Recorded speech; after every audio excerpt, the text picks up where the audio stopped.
एक गांव था, बहुत पुराना, घाटी में बसा, हमेशा सायों में छुपा रहता था। टेढ़े मेढ़े घरों के ऊपर पुराने पेड़ झुके हुए थे। उनकी डालियां कंकाल की उंगलियों की तरह खिड़कियों से रगड़ खाती थीं। हवा में हमेशा घना कोहरा छाया रहता था, ठंडा और गीला, सब कुछ पर चिपका रहता था। कोहरे में सारी आवाजें दब जाती थीं, सिर्फ दूर कुत्तों के भौंकने की आवाज आती थी। उनकी आवाजें खाली गलियों में गूंजती थीं, रूह कंपा देती थी।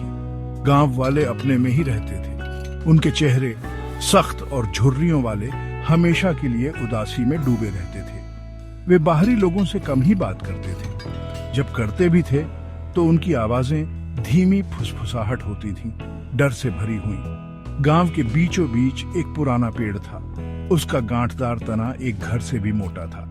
गांव वाले उसे फुसफुसाता पेड़ कहते थे। कहानियों के अनुसार उस पेड़ में गांव के राज छुपे थे, काले राज। थॉमस नाम का एक जवान आदमी गांव में आ गया। वो रास्ता भटक गया था और थका हुआ था। उसके कपड़े फटे हुए थे, चेहरा धूल से भरा हुआ था।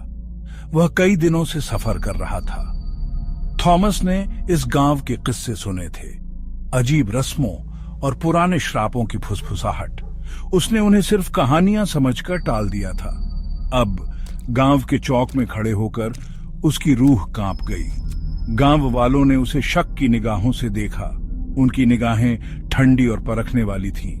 थॉमस ने मुस्कुराने की कोशिश की, लेकिन किसी ने भी जवाब में मुस्कुराहट नहीं दी।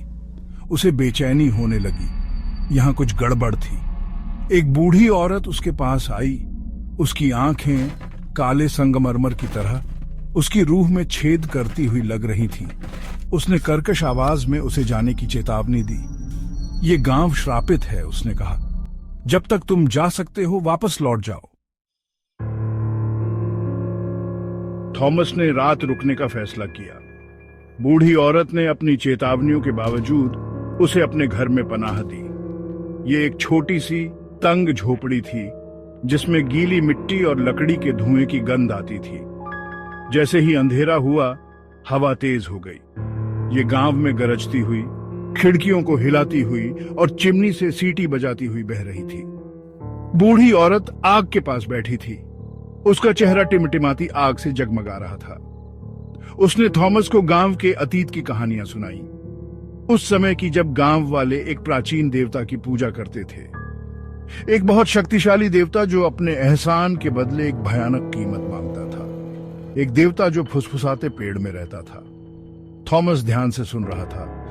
वह हैरान भी था और डरा हुआ भी। बूढ़ी औरत की कहानियां किसी बुरे सपने जैसी थी। फिर भी वह इस एहसास को दूर नहीं कर पा रहा था कि वे सच थी।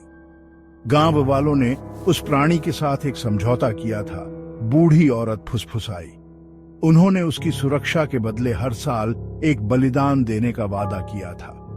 उसकी आवाज बमुश्किल सुनाई देने वाली फुसफुसाहट में बदल गई, लेकिन उस प्राणी को सिर्फ बलिदानों से ज्यादा चाहिए था। बूढ़ी औरत के शब्द थॉमस के दिमाग में गूंज रहे थे। उसे नींद नहीं आ रही थी। वह बिस्तर पर लेटा हुआ बाहर हवा के गरजने की आवाज सुन रहा था। ये आवाज तड़पती हुई आत्माओं के रोने जैसी लग रही थी। अचानक उसे एक आवाज सुनाई दी। बाहर से एक धीमा, कर्कश मंत्रोच्चार आ रहा था। वह बिस्तर से उठा और खिड़की के पास गया। मंत्रोच्चार फुसफुसाते पेड़ की दिशा से आ रहा था। थॉमस झोपड़ी से बाहर निकला और आवाज का पीछा किया।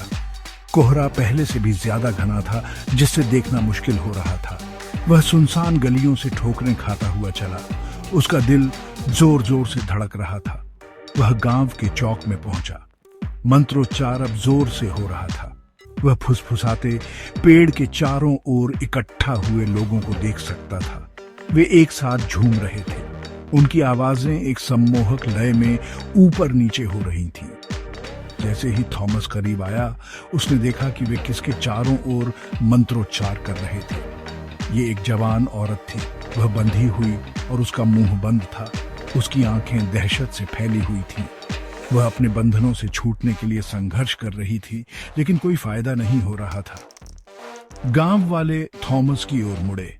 उनके चेहरे अब इंसानी नहीं रहे थे। उनकी आंखें एक अपवित्र रोशनी से चमक रही थीं। वे उसकी ओर बढ़े।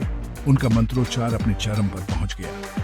थॉमस ने आखिरी चीज जो देखी वो थी बूढ़ी औरत फुसफुसाते पेड़ के नीचे खड़ी हुई। उसका चेहरा एक क्रूर मुस्कान में बदल गया था। प्राणी एक नया बलिदान मांगता है, उसने कर्कश स्वर में कहा, और तुम मेरे प्यारे चुने हुए हो।